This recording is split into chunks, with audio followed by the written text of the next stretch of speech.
Hi everyone, welcome to this video. Here I want to unpack what goes on right after a breakup. It's horrible. We've all been there, and we can say, no matter what age or level of experience, that it does go away. You're not gonna feel like this forever. It is a very challenging time. It's a tough time because it consumes your whole life and feels very scary. And I can go on and on because I am knee deep in a breakup.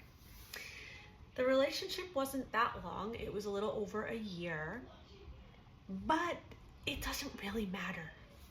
Of course, I've been overanalyzing and going through the phases, and I'm 3 weeks in today, and I can tell you that it has been a series of ups and downs. Now, everyone's relationship details are different. Was this a big kind of explosive breakup? No. It was kind of in the works for the last couple of months, where we both kind of felt like something's not right. There were some details that always kind of brought us stress, but we sort of pushed off to the sides. And I think that, well, none of that actually matters. Although we tend to make all of those details so important. What could I have done differently? Why were they so mean to me? Whatever it is, it's like a big clusterfuck of up and down emotions. So I've been watching all the videos, all the getting your ex back stuff, which is all bullshit, by the way. Nobody wants to get their ex back. Why would you want to go backwards? There is a chance that they will come back if you did so much for them and you were such a wonderful addition to their life. Yeah, maybe they'll want to come back at some point, but I got news for you. They come back if you're good, bad, indifferent. It doesn't matter. It's all energy. It all depends on what is going on inside each individual person. So I am very sad to be exiting my relationship. I'm destroyed, but I do not want to go back, and know that it's not possible because there's too many things that were wrong and that really can't be fixed. That's the reality of it. So I don't like all this misleading stuff you'll see on here about get your ex back and stuff like that. I agree with the method of forget about them, no contact is great. Blocking, that depends. I think for your own healing, no contact is really good because it gives you a consistency. It gives you, your phone ain't ringing and it's them. You know that you're taking this time to process, to unpack, and to see things clearly, because in the beginning of the breakup, nothing's clear. It's too many emotions. We're coming from this crazy place.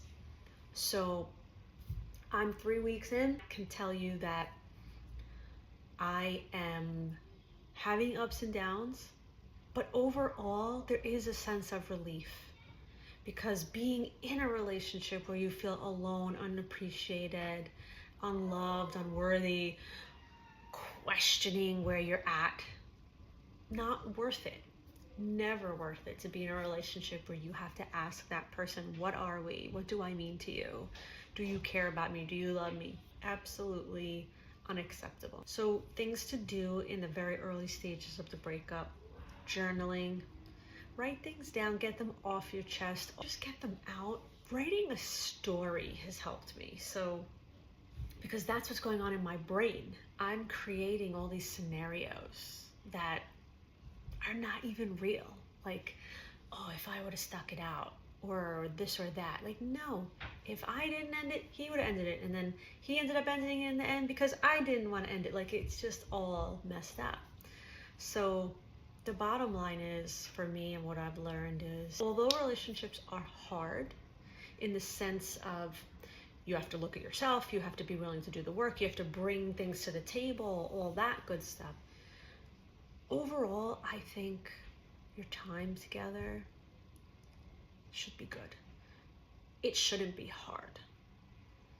It's not hard to want to do things for your partner or want to be there for your partner. That's not hard. That's what we do. That's the benefit of the relationship. That's the privilege of being in a relationship.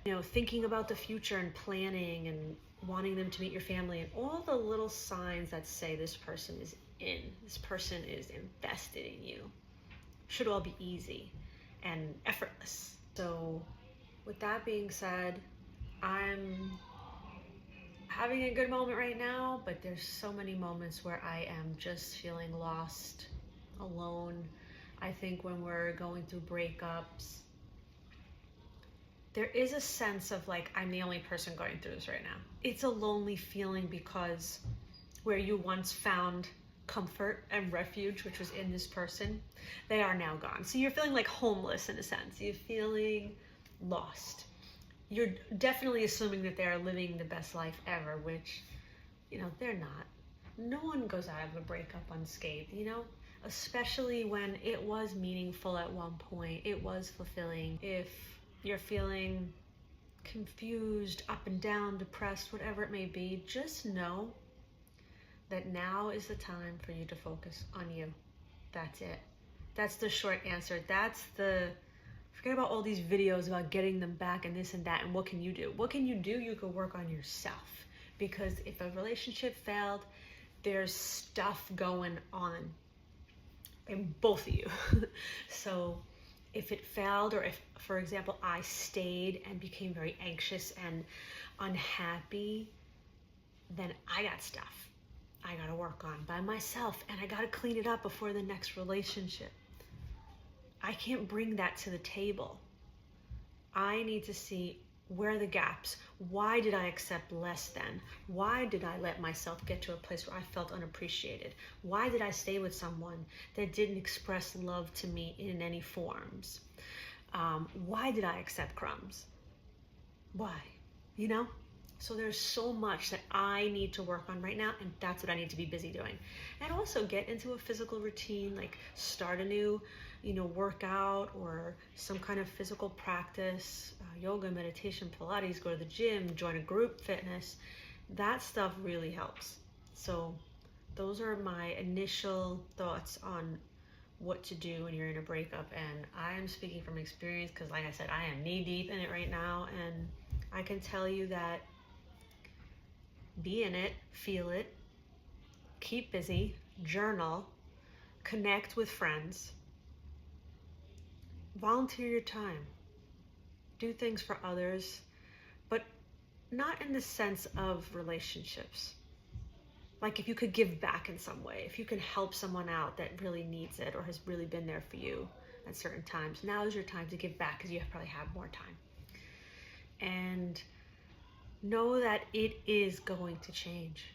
And who cares? We don't want them back. That is not the goal. Oh, they're going to come knocking on your door and you're going to feel some kind of sense of relief or gratification or whatever. Like that's not, it's like, we don't want that, like if for some reason the two of you cross paths a year down the line, you've both evolved, you've both worked on yourself, and it's effortless and beautiful and perfect, great, get back together. It's very unlikely that both people actually did the deep work, especially if the relationship got a little messy and each person was taken out of their personalities. If you didn't recognize yourself in that relationship, that doesn't get fixed overnight. There could be resentment left over, there could be hard feelings, there could be a lot lingering, and you're not ready to move on and you're not ready to get back. Like, you need some time. Work on yourself, therapy, talk to family or friends, whatever feels right that gives you clarity. And just know in your heart, and I'm telling you this from my own heart, my heart is aching right now, like I'm in it, it's gonna get better. That is a guarantee. Everything else, I don't know for sure what the heck is going to happen. But what I do know is that it will get better and softer as time goes on. Keep taking care of yourself. Do things that make you happy and laugh and have fun, and that's the best you can do. Thank you so much. More on this topic because it's such a deep, heavy topic, and I think we all could use a little support in this area. I know the overwhelming feeling of being alone during a breakup is the worst, but you're not alone. There's all kinds of support out there. Take care of yourself first, and you're going to be good. Thanks, guys.